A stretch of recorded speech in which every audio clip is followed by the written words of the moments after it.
오늘 아침 일라디오. 최근에 농업 분야의 취업자를 대상으로 한 근로환경 조사 결과가 눈길을 끕니다. 농촌진흥청에서 발표한 내용인데요. 농업 취업자 가운데 주 6일 이상 일하는 경우가 10명 가운데 6명 정도였고요. 평일 10시간 이상의 초과 근무 비율은 낮았지만 주말에는 거의 쉬지 못하고 일을 하는 것으로 나타났습니다.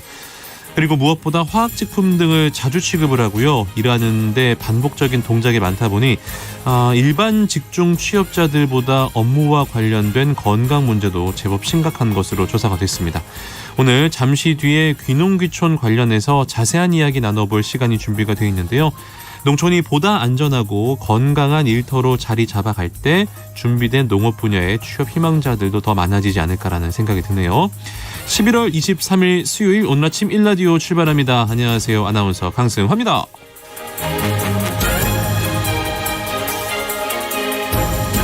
오늘 아침 일라디오 오늘도 생방송으로 함께합니다. 방송에 참여하실 분들 단문 50원, 장문 100원이 드는 유료 문자 샵 9730 이용하셔도 되고요.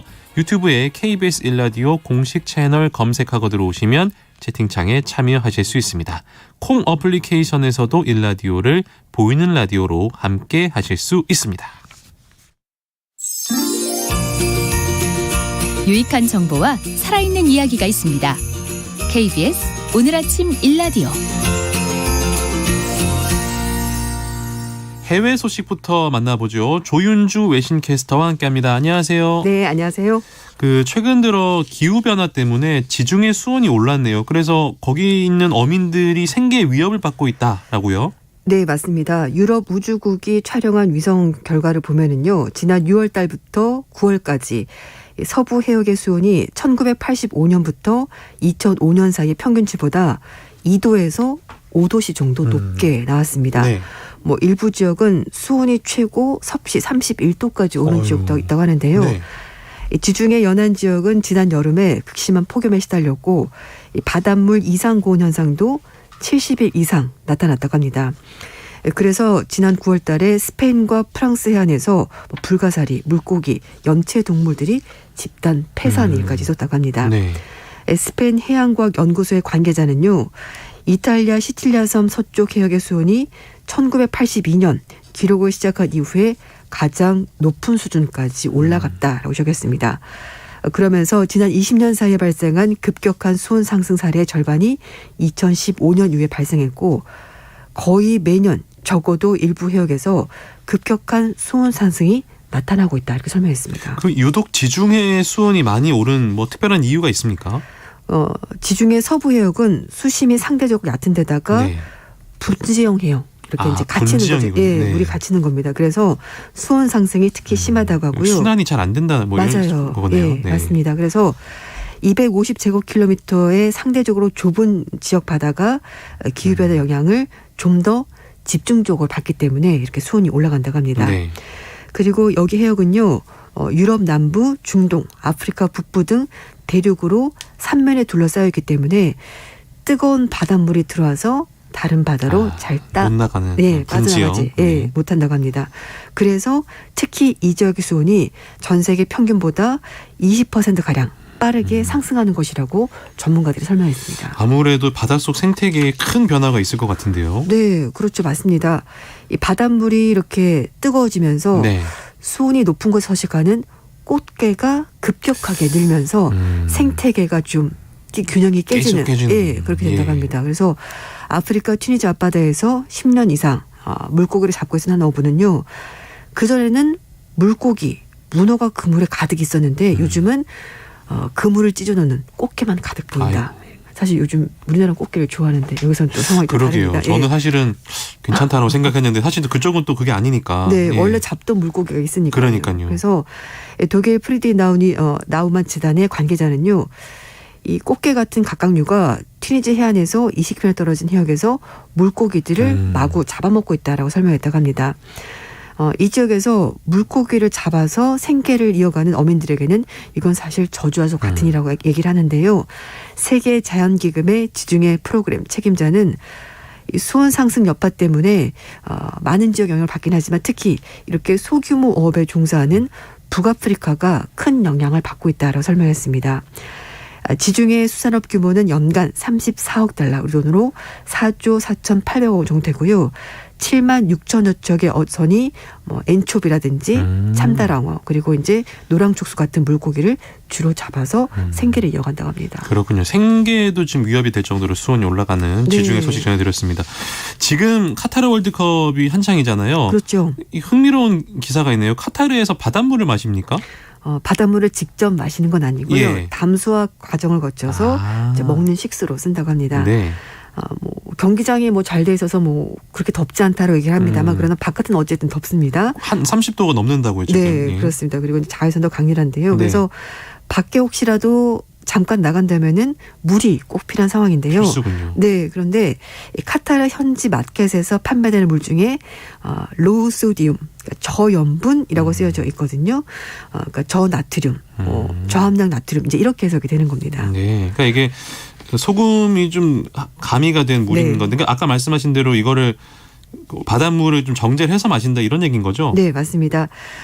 해수 담수화 시설을 통해서 염분을 걸러내고 식수로 만든 물이다, 이제 식수로 먹을 수 있는 물이다라는 의미가 되는 건데요. 네. 사람들이 마시기에 적합할 만큼 염분을 걸러낸 물은 저염분 이렇게 표시를 달고 판매가 되고 있다고 합니다. 0.0003%보다 적은 염분이 함유된 경우에만 저염분 이걸 표기할 수 있다고 하는데요. 네. 근데 우리나라 생산되는 생수와 해외 유명 생수에도 뭐 나트륨이 들어있긴 있어요. 하다고 합니다. 네, 네. 근데 이제 이거보다 비율이 훨씬 더 적겠죠. 그래서 어쨌든 카타르에서는 염분 표시를 이렇게 의무하고 있다고 합니다. 1년 내내 비가 거의 내리지 않고 호수도 없고 강도 없고 이 나라 지하수도- 비가 거의 안 와요? 네, 그렇습니다. 그래서 지하수도 귀하기 때문에 280만 명에 달하는 전 국민이 좀 씻고 마시는 물을 구하는 것이 사실 뭐 그렇게 풍족하다라고 볼 수가 없다고 합니다. 그래서 그 기름보다 물이 더 비싸겠네요. 네, 이 그럴 수 나라는. 있습니다. 예, 그래서 월드컵 경기장의 초록색 잔디 그리고 시내 곳곳에 이제 식물들 있잖아요. 네. 거기에 뿌리는 물 역시 염분을 크게 줄인 바닷물이라고 합니다. 그렇군요. 그리고 가정에서 쓰는 수돗물 역시 해수 담수화를 거쳐서 염분을 걸러낸 물인데 네. 뭐 우리 교민들은 사실 좀 잘 사용을 안 한다고 이게 좀 맛이 조금 다르기도 하고 음식할 때는 특히 잘 안 쓴다고 하고요. 근데 또 이게 샤워를 하고 나도 좀 약간 뻑뻑한 느낌 개인차가 있긴 하겠습니다. 맞아, 이게 소금기 있는 물이 좀 씻어도 맞아요. 네네. 약간 뻑뻑한 느낌이 있긴 있어요. 그래서 필터를 또 따로 설치하는 가정들도 있다고 합니다. 야, 이 카타르의 또 신기한 이 네. 생활상을 저희가 또 외신을 통해서 알아봤습니다. 중국이 미국뿐 아니라 미국의 우방들과도 갈등을 빚고 있는 상황이다. 그래서 호주산 이제 갈등을 빚고 있는 상황인데 그럼에도 호주산 밀 수입은 크게 늘었다고요? 네, 맞습니다. 호주산 밀 수입량이 올해 18년 만에 최대치까지 올라갔다고 블룸버그 통신이 보도했는데요. 중국 세관 통계에 따르면 올해 1월부터 10월 달까지 중국 밀 수입량이 63% 정도가 호주산이 지금 차지하고 있다고 합니다. 네. 작년에 중국의 밀 수입량 중에서 호주산 비중은 28% 그리고 2020년에는 이게 더 떨어져서 15%에 불과했습니다. 블룸버그 통신은 중국이 1월 달부터 10월 달까지 수입한 호주산 밀은 총 497만 톤으로 작년 같은 기간보다 2배 이상 많아졌고 2004년 이후 최대 규모다라고 설명했습니다. 제가 기억하기로는 호주랑 중국이랑 최근까지 굉장히 심한 갈등을 겪은 걸로 네, 알고 있는데 맞습니다. 그럼에도 호주가 중국으로 수출을 이렇게 선택한 이유가 있을 것 같은데요. 네. 그 갈등이 있었던 이유가 있습니다. 2018년으로 거슬러 올라가는데요. 네. 미국이 그 중국의 화웨이 제품의 5G 네트워크 참여를 이제 금지시키면서 동맹국들에게 동참해달라 네네. 이렇게 얘기를 했고 호주도 거기에 동참을 했습니다. 그러자 중국이 미국뿐만 아니라 이 미국의 요청에 동참했던 동맹국들에게도 여러 가지 제재를 가하게 되고요. 그렇죠. 거기에다가 2020년에 미국은 코로나19가 중국에 시작된 거다라고 주장하면서 국제조사가 필요하다고 얘기를 했고요. 그리고 이제 호주도 거기에 동참하면서 중국 호주 관계는 더 나빠지게 최악이었죠. 네, 그래서 중국은 그때부터 호주산 석탄, 보리, 랍스터, 와인에 대해서 수입을 금지하는 보복 조치를 취했는데 네. 그러다가 이제 우크라이나 전쟁이 터졌고요. 네. 글로벌 공급망에 차질이 빚어졌고 뭐 기상 악화가 되면서 밀을 생산하는 지역에서 밀을 생산하지 못하면서 여러 가지 문제가 발생하게 된 거죠. 네. 그래서 이제 중국이 호주산 밀을 정치적 이런 뭐 관계가 나빠짐에도 불구하고 결국은 경제 부분에서는 필요하니까 수입을 증가시키게 된 겁니다. 네. 최근에 중국이 솔로몬 제도와 안보 협정을 체결하는 등 남태평양 일대에서 군사적 영향을 확대하면서도 뭐 호주도 미국 등과 협력을 강화하면서 대응에 나섰지만 결국은 뭐 경제는 경제니까 네. 그건 그거고 그래서 이제 서로 개선 의지가 나오게 된 겁니다. 그래서 시진핑 주석이 앤서니 앨버니지 호주 총리와 주요 20개국 정상회의가 있었을 때 두 사람이 만났습니다. 네, 그래서 블룸버그 통신에서는 물론 지금까지 일부 무역 제한은 남아있긴 하지만 중국은 여전히 호주의 최대 수출 시장이고 호주 수출의 3분의 1을 중국이 차지하고 있다면서 호주는 중국을 통해서 이제 대체할 게 없다는 것을 알게 됐고 결국은 이렇게 수출을 늘리게 된 겁니다. 참 외교라는 게 이런 거 볼 때마다 참 어렵다. 네. 그런 생각이 듭니다. 그렇습니다. 미 식품의약국 FDA라고 하죠. FDA가 실험실에서 재배한 고기를 식품으로 인정을 했다고요? 네, 이제 실험실에서 만든 고기를 배양육이라고 하는데요. 네. 미국의 배양육 개발업체인 업사이드 푸드가 미 식품의약국으로부터 1년간의 심사 끝에 식품으로서 인정을 받게 됐습니다. 배양육 닭고기가 식품으로 섭취하기에 일반 닭고기만큼 안전하다라고 이제 FDA가 인정을 해준 건데요. 네. 배양육이 미국의 식품의약국 FDA의 안정성 심사를 통과한 것은 이번이 처음이라고 합니다. 동물을 사육한 뒤에 도축하는 대신에 동물의 근육 줄기세포를 채취해서 생물 반응기에서 배양하는 방식이기 때문에 말씀드린 것처럼 배양육이라고 부르는 겁니다. 이 회사 관계자는 7년의 노력이 결실을 맺게 됐다면서 환영 입장 밝혔는데요. 인도 출신의 심장 전문의가 회사 대표라고 합니다. 심장질환 치료에 줄기세포를 이용하는 데서 아이디어를 얻어가지고 배양육을 만드는 회사를 2015년에 설립하게 된 겁니다. 네. 대체육 보급 운동을 펼치고 있는 좋은식품연구소의 관계자는요. 미국은 대체육에 굉장히 중요한 시장이고 이번 결정은 다른 국가들에도 영향을 줄 것 같다 이렇게 설명했습니다. 그러면은 앞으로 시중에서 배양육을 살 수 있는 겁니까? 네, 될 것 같습니다. 이제 바로 살 수 있는 건 아닌데요. 네. 마지막 관문이 하나 남아 있습니다. 미국 농무부의 승인 절차가 남아 있는데요. 뭐 뉴욕타임즈에서는 앞으로 몇 달은 좀 더 걸릴 것 같다 이렇게 예상을 했습니다. 네. 이 회사가 농무부로부터 승인을 받게 되면 일반 시판에 앞서서 샌프란시스코에 있는 몇몇 식당에 일단 배양육 치킨을 먼저 공급한다고 합니다. 네. 이 회사는 캘리포니아에 연간 5만 파운드 한 23톤 정도의 배양육을 생산할 수 있는 시험 공장을 이미 만들어둔 상황입니다. 네. 그래서 이제 양산을 하게 되면은 생산량을 181톤까지 늘릴 계획이라고 합니다. 요 배양육이 이제 대량 생산이 되면 가축 사육에 들어가는 많은 자원을 줄일 수가 있겠네요. 네, 맞습니다. 사실 이제 가축 사육을 하게 되면은요, 온실가스 배출 때문에 여러 가지 환경적인 문제가 맞아요. 있고 오염물질도 나오게 되고, 맞아요. 뭐 자원도 많이 투입되고, 그리고 또 하나는 사실 가축을 대량으로 키워야 되기 때문에 공장형 이제 사실 가둬놓고 많이 키우지 않습니까? 그렇죠. 이런 것도 문제고 또 도살할 때 여러 맞아요, 가지 맞아요. 뭐 윤리 문제 예. 이런 것 때문에 축산업이 가지고 있는 여러 가지 단점이 있고 그래서 배양육이 만약에 대량으로 이제 공급을 할 수 있다면은 이런 부분들을 좀 보완할 수 있는 좋은 방법이 될 텐데요. 앞에 말씀드렸던 그 연구소에 따르면 배양육 쇠고기의 경우에 기존 쇠고기 생산 방식에 비해서 온실가스 배출은 최대 92% 와. 그리고 토지는 최대 95% 물은 최대 78% 적게 사용할 수 있다고 설명했습니다. 이야, 이 지구 환경에 굉장히 혁신적인 사건이 될 수도 있겠다라는 생각이 드는데 그래도요. 배양육이 이렇게 환경적인 측면에서 강점이 있더라도 고기잖아요. 네. 딱 먹었을 때 맛이 네. 이러면은 안 되는 아무 거죠. 소용 없는 거잖아요. 네. 근데 뭐 사실 사람들마다 입맛이 좀 다르기 때문에 네. 아니다 진짜 고기랑 똑같다 이렇게 말하는 사람도 있고 다르다 약간 반이 좀 엇갈리긴 합니다만 그래도 대체적으로 이제 거의 비슷한 수준까지 올라와 그래요? 있다고 하는데요. 이 회사 말고도 대체육 생산업체인 임파서블 푸드 그리고 비욘드 이런 회사들이 한 37개 정도 이제 있는데요.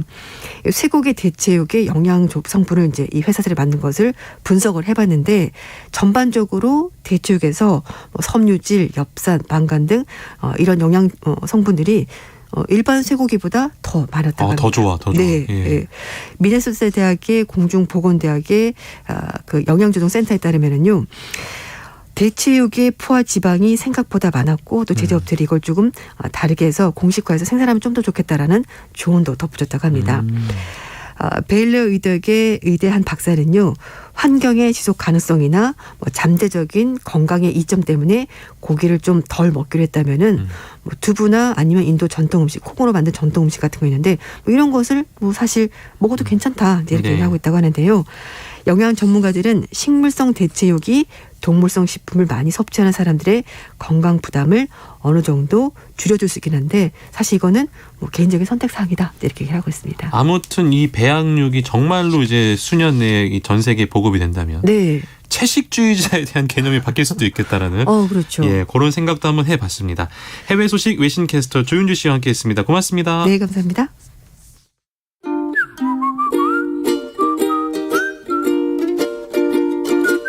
오늘 아침 일라디오 강승화 아나운서의 진행으로 듣고 계십니다.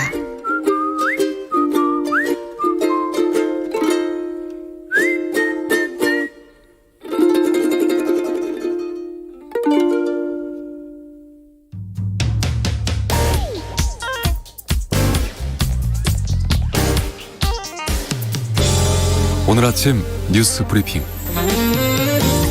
뉴스 브리핑 정산근 기자 연결하겠습니다. 안녕하세요. 네, 안녕하십니까. 이태원 참사 희생자 유가족들이 어제 처음으로 기자회견을 했군요. 네, 이태원 압사 참사 피해 유족 일부가 어제 민주사회를 위한 변호사 모임 대회의실에서 기자회견을 했습니다. 이 시작부터 흐느낌이 가득했던 기자회견이었는데요. 말씀하신 대로 이 희생자 유족이 언론 앞에 선 것은 이번이 처음이었습니다. 네. 총 28분의 유족분들이 계셨고요. 또 이 평범하고 건실하게 살아오던 자녀들이 하루아침에 변을 당했다면서 다시는 이런 일이 벌어져서는 안 되고 이 철저한 책임 규명과 정부의 진정성 있는 사과 그리고 피해자 참여가 보장되는 진상조사를 요구했습니다. 이에 민주사회를 위한 변호사 모임은 최근 이태원 참사 관련 CCTV와 경찰 무전 기록 등을 보존해달라고 법원에 신청한 데 이어서 유족들의 소송도 지원하기로 했습니다. 대한변호사협회도 유가족 법률 지원을 담당하는 특별기구를 출범시킬 방침입니다. 아울러 어제 기자회견과는 별도로 또 다른 유족 20여 명이 국가를 상대로 한 손해배상 청구 소송을 준비 중입니다. 대통령실에서 배상금 이야기가 나왔나요? 네, 대통령실 관계자는 어제 언론에 이태원 압사 참사 유가족과 부상자에게 정당한 보상을 하기 위해 특별법을 제정하는 방안도 검토하고 있다라고 밝혔습니다. 대통령실은 먼저 사고 책임 규명이 우선이라는 입장인데요. 경찰 특별수사본부의 중간 수사 결과가 발표되면 이 당정 주도로 국가 과실 인정 여부에 대한 그 배상 또는 보상 논의를 할 것이다라는 입장을 밝혔습니다. 한편 윤석열 대통령도 어제 국무회의 모두 발언에서 유가족과 부상자에 대한 충분한 지원을 강조하며 경찰 특수부는 철저한 진상규명에 총력을 다해 주시기 바란다라고 당부했습니다.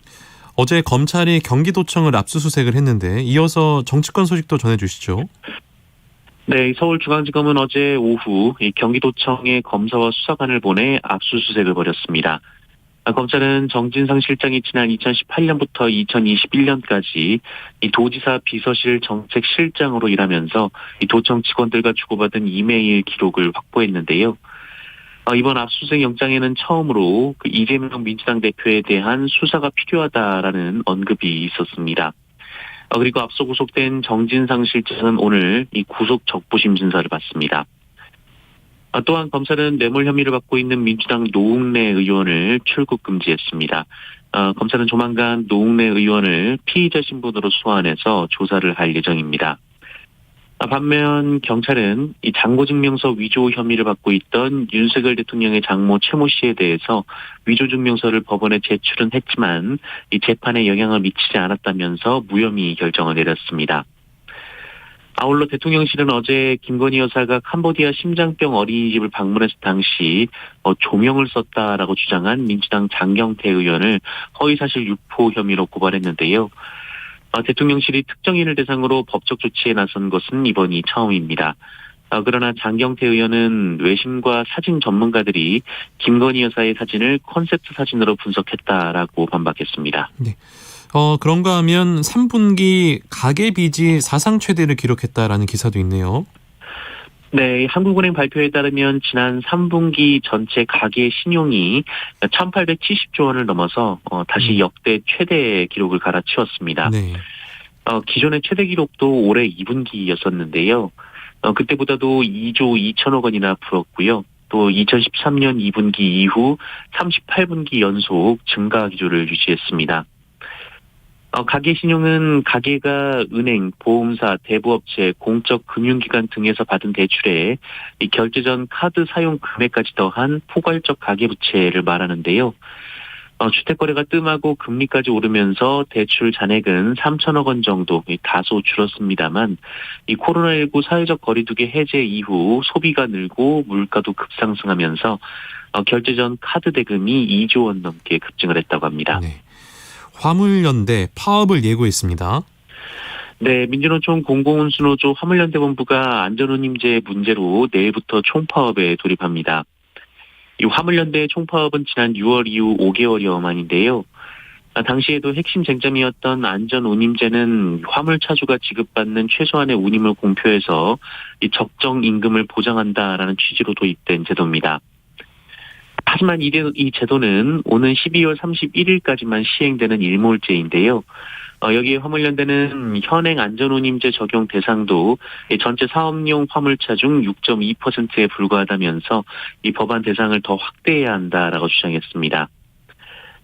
이에 국민의힘과 정부는 어제 긴급회의를 열고 안전운임제 일몰 시한을 3년 더 연장하기로 했습니다. 다만 확대하는 건 안 된다라는 방침인데요. 화물연대는 정부 여당이 추진하는 법안에는 화주들이 이를 어기더라도 이 책임을 물을 수 없게 돼 있기 때문에 현실적으로 안전운임제가 지켜질 수 없다라고 보고 있습니다. 한편 정부는 화물연대가 파업을 시작하면 강경 대응을 하겠다라고 강조했는데요. 앞서 윤석열 대통령은 화물연대와 철도노조, 학교 비정규직 파업 등과 관련해서 현장 요구사항에 귀를 기울이되 불법 행위에 대해서는 법과 원칙에 따라 엄정 대응할 것을 지시했습니다.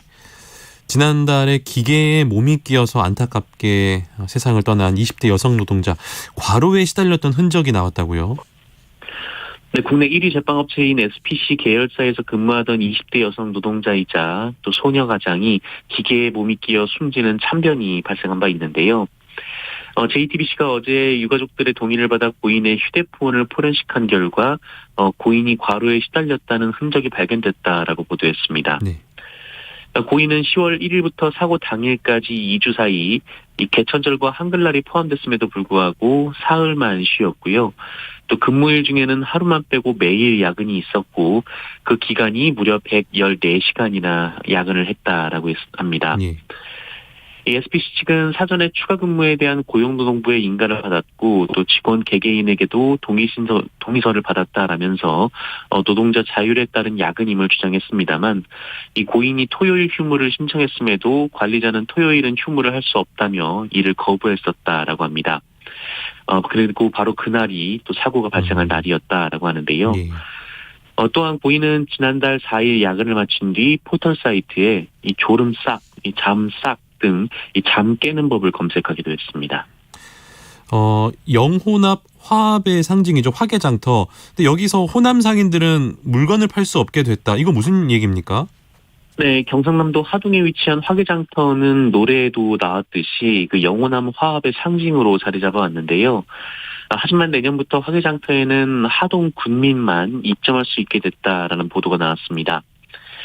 이 화개장터의 74개 점포 중 호남 상인의 몫은 3곳뿐이긴 했는데요. 이제 그마저도 없어진다라는 겁니다. 특히 기존 상인에게 계속 입점권을 줬다가 이 민원이 빗발쳤다라고 하는데요. 이 호남 상인들의 자리만 보존해주면 특혜가 될 수 있다라는 것이 하동군의 입장입니다. 하지만 앞서 화개장터는 2014년 큰 불이 난 뒤 복구가 되면서 지금의 시설을 갖추었는데요. 당시에도 하동군이 호남 상인을 배제해서 논란이 일었고 그러자 점포중 2개를 호남에 배정한 바 있었습니다. 그렇군요. 국내에서 원숭이 두창 4번째 확진자가 발생했다고요? 네, 국내에서 4번째 원숭이 두창 확진자가 발생을 했습니다. 이 중앙방역대책본부는 국내 3번째 원숭이 두창 확진자가 검사를 위해 입원했던 격리병상의 의료진이 이 원숭이 두창에 감염됐다라고 밝혔는데요. 이 의료진은 3번째 환자의 검체를 채취하다가 상처를 입어 감염됐다라고 합니다. 한편 어제 코로나19 신규 확진자 수는 72,873명이었습니다. 전날과 비교해서 3.2배가 늘었는데요. 이 주말 검사 건수 감소 영향이 끝난 데 따른 것으로 보이고요. 다만 일주일 전과 비교하면 7명이 더 많아 비슷한 수준을 기록했습니다만 이 나흘 연속 전주 대비 확진자가 줄었다는 점에서 다시 증가세로 접어들 수 있다라는 우려가 나오고 있습니다. 위중증 환자 수는 461명으로 전날보다 4명 적지만 나흘째 400명대고요. 사망자는 45명이 나왔습니다. 네, 뉴스 브리핑 지금까지 정상근 기자와 함께했습니다. 고맙습니다. 고맙습니다.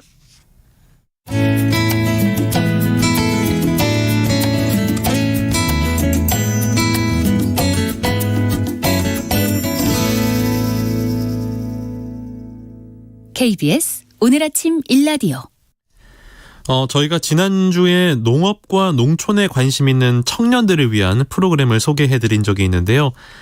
최근 들어 지역에서 농장을 가꾸거나 아니면 꼭 농사를 짓지 않더라도 농촌의 생활 기반을 잡고 사회생활을 시작하는 청년들이 적지 않습니다. 오늘은 최근 귀농귀촌의 흐름을 짚어보고요. 농어촌 그리고 산촌으로 삶의 터전을 옮겨볼까 고민하는 분들에게 도움이 될 만한 현장의 이야기를 전해드리도록 하겠습니다. 과거에는 전라남도 귀농산어촌 종합지원 서울센터 센터장이었고요. 현재는 귀농닥터로 활동하고 계시는 최민규 센터장님 전화 연결하겠습니다. 안녕하세요. 예, 안녕하세요. 네. 반갑습니다. 예, 반갑습니다. 현장에서 귀농하신 분들 늘상 만나고 계실 텐데요. 그 귀농을 진지하게 고민하고 계신 분들에게 꼭 당부하고 싶은 사항이 있으시다면요? 정말 귀농귀촌 고민하신다고 하면 저는 첫 번째로 꼭 말씀드리고 싶은 것은 네. 그 SNS 또는 지인의 영향을 최소화하면 좋겠다. 네네. 우리 귀농귀촌 종합센터에서 상담이나 교육이 체계적으로 진행이 되고 있습니다. 거기에서 교육도 상담받고 그 다음에 결정하시면 좋을 듯합니다. 이제 그 당부하고 싶은 걸로 이제 SNS에 올라온 책임지지 않는 무분별한 정보 그리고 이제 지인의 영향을 꼽으셨는데요. 실제로 SNS라든지 지인을 통해서 왔는데 그와 관련된 폐해가 많은 모양이에요. 실질적으로 보면 지역이나 작물을 선택할 때 특히 작물을 선택할 때 보면 네. 유튜브에서 나오는 것들을 보면 대개가 유행 작물이 많이 소개가 됩니다. 네네. 이게 지속 가능한 작물이 아니다 보니까 손해로 연결되는 경우가 너무 많습니다. 그렇군요. 네, 그래서 저희는 이런 부분도 아까 앞부분에서 말씀드린 것처럼 귀농귀촌 종합센터에서 개인별로 그 맞춤형 정책이나 또 귀농, 귀산, 자금 등 전문 상담이 진행이 되고 있고요. 네. 또 교육도 개인 맞춤형으로 진행이 되고 있습니다. 그래서 종합센터, 콜센터도 운영하고 있고 홈페이지에서도 다양한 정보들이 제공이 되고 있기 때문에 이런 걸 통해서 좀 체계적으로 준비하시면 좋을 것 같습니다. 네. 귀농귀촌 종합센터는 서울 양재동 AT센터 4층에 있고요. 예. 콜센터는 1899-9097 그리고 홈페이지까지 있으니까 꼭 한번 참고해 보시면 좋겠습니다. 예. 그러면은 그 귀농을 결정하기 전에요. 요즘에 그런 거 있거든요. 농촌에서 살아보기. 이런 프로그램 같은 거를 한번 해보는 것도 실제로 도움이 될까요? 저는 많이 도움이 된다고 생각합니다. 네. 도시와 농촌이 다르거든요. 그럼요. 그것을 농촌에서 직접 경험을 통해서 농촌으로 스며들어갈 수 있는 좋은 프로그램입니다. 저희 농촌에 살아보기는 작년부터 시작이 됐습니다. 네. 올해 같은 경우는 전국 95개 시군 118개 마을에서 기농 기촌 프로젝트형으로 진행이 됐고요. 참가하시는 분들에는 최소 1개월에서 6개월 동안 머물 수 있도록 거주 공간을 제공하고 있고 네. 월 30만 원 이상 연수비도 지원을 하고 있습니다. 네. 마을별로 테마별로 약간 차이는 있지만 농작업, 재능기부, 일자리 또는 지역 주민들과 교류할 수 있는 다양한 프로그램들이 운영이 되고 있고 이것이 어떻게 보면 기농기촌을 준비하는 분들에게 정말 많은 도움이 되고 있고요. 네. 마지막으로 내년에도 이 사업이 추진이 될 걸로 지금 알고 있습니다. 그래서 저는 농촌에 좀 관심이 있다고 하면 우리 기농기촌 종합센터가 있거든요. 네네. 거기에 홈페이지에서 신청이 가능합니다. 아마 신청은 2월 달부터 신청을 받고 네. 3월 달부터 시작이 되지 않을까 싶습니다. 그렇군요. 그 최근의 조사 결과를 살펴보니까요. 코로나19 이후에 귀농 귀촌 인구가 꾸준히 늘고 있더라고요. 지역에서 어떻게 좀 느끼고 계십니까? 실질적으로 보면 저도 많이 느끼고 있습니다. 네. 또 통계를 봐도 그렇게 조사가 되고 있는데요. 제가 2008년도부터 농식품부에서 기농기촌 정책이 추진이 됐습니다. 네. 그래서 매년 한 45만에서 50만 정도 수준으로 도시에서 농촌으로 기농기촌을 하고 계시고요. 네. 최근에 농촌경제연구원에서 발표한 조사 결과가 하나 있는데 도시민 대상으로 기농기촌 의향조사를 해봤습니다. 거기에서도 41.1%가 향후에 기농기촌에 의향이 있다 이렇게 조사가 되었고요. 네. 현장에서도 보면 피부에 느낄 수 있을 만큼 많은 분들이 유입이 되고 있고 또 정말 많은 분들이 안정적으로 살아가고 계십니다. 그렇군요. 근데 지금 저희가 소개를 해드리면서 사실은 요거 한번 정리를 해봐야 될 것 같은데 귀농이 있고요. 귀촌이 있잖아요. 예, 이게 사실 좀 알 듯 모를 듯한데 어떻게 구분하면 됩니까? 예, 기농기촌은 법률적으로 정의를 달리하고 있습니다. 네. 그래서 기농은 도시에서 1년 이상 거주하던 분이 농업을 목적으로 농어촌 지역으로 이주하셔서요. 네. 최소한 농업인의 자격을 갖추고 살아가는 걸 기농이라고 얘기합니다. 귀농이고. 예, 기촌은 도시에서 1년 이상 거주하던 분이 농업 외 목적으로 농촌에 살아가는 걸 기촌으로 아하. 얘기하고 있고요. 네. 또 하나가 있습니다. 뭐가 있나요? 예, 우리나라 전체 면적의 63%가 임야 지역입니다. 네.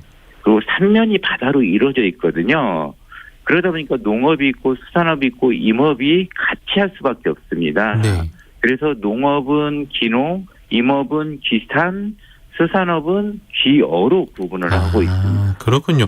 그러면은 귀농보다는 귀촌의 비율이 상당히 높을 걸로 보이고요. 아무래도 이게 그 귀촌의 비율이 높은 게 귀농에 대한 부담이 커서 그런 거겠죠? 예, 맞습니다. 많은 분들은 기농기촌하면 다 농사를 지을 거라 이렇게 생각을 하고 계시는데요. 네. 작년 기준으로 기농기촌 인구가 51만 명 정도 됩니다. 그중에 기농과 귀어가 전체 인구의 4% 정도 되고요. 네. 96%가 기촌한 걸로 조사가 됐습니다. 그러니까 농사 안 짓고 그냥 살러 오시는 거군요. 예, 근데 여기서 약간 차이가 있습니다. 네. 1년 차에 기농이나 귀어하신 분들은 되게 기반이 있는 분들이세요. 그러니까 후기농이나 후계어 또는 자금의 여유가 있는 분들이 1년 차에 기농을 하고 계시고요. 네. 농사는 짓고 싶지만 기반이 없어서 기촌했다가 기농으로 옮겨오는 분들이 계신데 우리 기촌하신 96% 있잖아요. 네. 그분들 중에 향후 5년 이내에 기농으로 옮겨오는 게 한 20% 정도 되는 것 같습니다. 네. 그리고 나머지 한 70에서 75%는 전원생활이나 주거 또는 취업 다양한 이유로 기농기촌을 하고 계시고요. 네. 또 요즘에는 청년분들 앞부분에서 청년들이 많이 유입이 된다고 말씀을 하셨잖아요. 네. 청년이나 여성분들이 농업보다는 농촌의 자원을 이용해서 시청업하는 것을 많이 선호하고 계십니다. 네. 특히 이제 좀 저희가 주목을 하게 되는 건요. 30대 이하의 청년들이 귀농 귀촌의 흐름을 주도하고 있다. 요거 참 주목할 만한 것 같거든요. 어떻습니까? 네. 실제 보면 약간의 그게 차이가 있는 것 같습니다. 네. 예전과 달리 40대 이하 청년들이 농촌에 관심을 갖고 많이 기농기촌으로 유입되고 있는 건 사실입니다. 네. 그렇지만 기농 같은 경우는 40대 이하가 한 25% 이내인 것 같고요. 기촌이 한 60에서 65% 사이로 조사가 되고 있거든요. 이는 지역별로 청년 농업인 육성사업이나 또 농촌의 자원을 통해서 취창업을 지원하는 정책들이 만들어지다 보니까 네. 기촌으로 연결되는 청년들이 좀 많은 걸로 조사가 되고 있습니다. 게다가 이제 뭐 주거 공간도 좀 저렴하고 이런 이유가 좀 있는 것 같은데. 네, 맞습니다. 예. 그 이제 몇 년 사이에 청년들이 이제 농촌과 지역에 관심을 갖게 됐잖아요. 요거 왜 그런지 혹시 좀 뭐 이유를 알 수가 있을까요?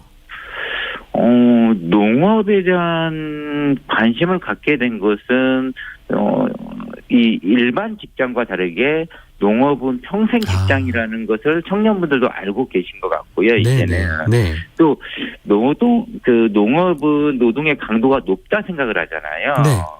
근데 지금은 현대화되고 기계화되고 또 ICT 융합한 스마트팜을 통해서 조금은 기존보다는 편리하게 농업을 동작할 수 있고 지속 가능하고 또 이게 소득으로 창출이 가능하다는 것을 청년들이 알고 있는데 이게 첫 번째 요인이 아닐까 그렇게 생각을 하고 있고요. 네. 두 번째는 도시보다는 농촌이 취창업의 기회가 많습니다. 이로 인해서 청년들이 농촌으로 유입이 되고 있는 것 같고요. 또 마지막으로는 소확행이라고 하잖아요. 소소하지만 확실한 행복. 예, 맞습니다. 네. 이걸 중시하는 청년들 입장에서는 좀 풍요로운 자연환경에서 좀 안정된 소득을 내면서 여유롭게 살아가고 싶어하는 그런 욕구도 강한 걸로 조사가 되고 있습니다. 그렇군요. 이렇게 청년들의 귀농 귀촌이 꾸준히 증가한다고는 하지만 여전히 농촌 지역에서는 고령화로 농업을 포기하거나 겸업을 하는 경우가 많다고 들었는데요. 맞습니다. 저희가 기농기촌 인구가 많이 유입이 된다 하더라도 네. 기본적으로 농촌이 고령화가 심화되어 있고요. 또 기존의 농촌에 살고 계셨던 분들의 인농 현상이나 저출산 문제로 저희가 과소화 마을이 계속 증가하고 있는데 이는 지역 소멸 위기로 연결이 되고 있는 것 같습니다. 전국 지자체가 228개가 있는데 네. 그중에 113개, 한 49% 정도가 지역 소멸 위기에 봉착하고 있습니다. 이게 현재 농촌의 현실이고요. 네. 그래서 지속 가능한 농촌 이를 통해서 자원득 기능이라는 게 있거든요. 이걸 조금 지속적으로 유지하기 위해서는 더 많은 분들이 유입이 해야 한다. 그래서 지난 10년 동안 정말 많은 분들이 기농기촌으로 연결이 되었건 사실인 것 같고요. 또 앞으로도 현대화된 스마트팜 이런 기반으로 더 많은 분들이 농촌으로 유입이 되지 않을까 하는 생각을 좀 하고 있습니다. 네. 이미 귀농해서 이제 막 시작하고 있는 분들께 뭔가 좀 뿌리를 잘 내릴 수 있는 전략이 필요해 보이는데요. 도움 말씀 주신다면요. 통상 저희 기농기촌이 준비하는 기간을 보면 기농 같은 경우는 22.9개월, 기촌 같은 경우는 15.9개월 적지 않은 기간을 준비하는 걸로 조사가 되고 있습니다. 그때 앞부분에서 말씀드린 것처럼 지인이나 SNS 특히 유튜브 같은 걸 통해서 준비하기보다는 네. 기농기촌 종합센터에서 지원하는 교육이나 상담을 통해서 체계적으로 준비하면 좋겠고요. 작물, 기농하신 분들에게 작물은 매우 중요한데 그럼요. 제발 유행 작물로 가지 않으시면 좋겠고 지역이 육성한 작물이 있습니다. 네네. 그 작물을 선택하시는 게 지속 가능한 농업을 가져가실 수 있고요. 최소 3년 동안은 어렵다 얘기합니다. 그러면 3년 동안 필요한 생활비, 투자금, 운영비를 어떻게 할 건가 구체적인 계획이 필요합니다. 네. 그리고 주거 공간을 마련할 때 많은 분들이 마을 바깥으로 나가려고 하다 보니까 어려움을 겪을 수밖에 없습니다. 마을 밖에서 생활하다 보면 기반 시설이나 생활비, 인력 확보를 하는 게 정말 어렵거든요. 그래서 가능하시면 문화적 차이가 있겠지만 마을 안에서 지역 주민들과 함께하는 게 가장 이성적 모델은 아닐까 싶고 마지막으로 도시와 농촌의 다름을 이해하고 배려하는 마음으로 같이 살아가면 좋겠습니다. 네, 꼼꼼히 알아보시고 인내를 가지시고 또 서로 배려하는 마음으로 귀농귀촌 준비하시면 되겠습니다. 오늘은 귀농귀촌 최근의 흐름을 살펴봤고요. 귀농귀촌에 관심 있는 분들에게 도움이 될 만한 현장의 이야기 함께 들어봤습니다. 지금까지 최민규 센터장과 함께했습니다. 오늘 말씀 고맙습니다. 예, 감사합니다.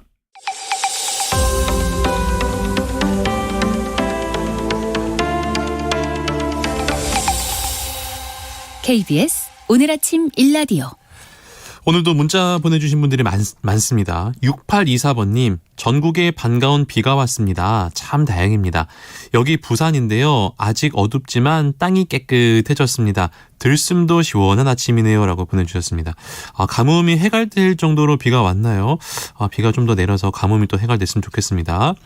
2315번님, 내일 우루과이전 한국의 승리를 기원하며 응원을 보냅니다. 라고 보내주셨네요. 그러네요. 내일 우리나라가 첫 경기를 치르네요. 대한민국 꼭 승리하기를 저도 기원하겠습니다. 2187번님, 안녕하세요. 오늘은 가을 여행 와서 일찍 일어났어요. 라디오 들으면서 산책하니 정말 좋네요. 감사합니다. 라고 보내주셨습니다.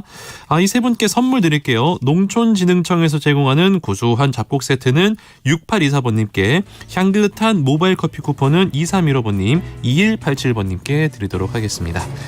오늘 아침 일라디오 오늘 순서 여기까지입니다. 오늘도 건강하고 안전하고 행복하고 포근하고 따뜻한 하루 보내시길 바랍니다. 지금까지 아나운서 강승화였습니다. 여러분 고맙습니다.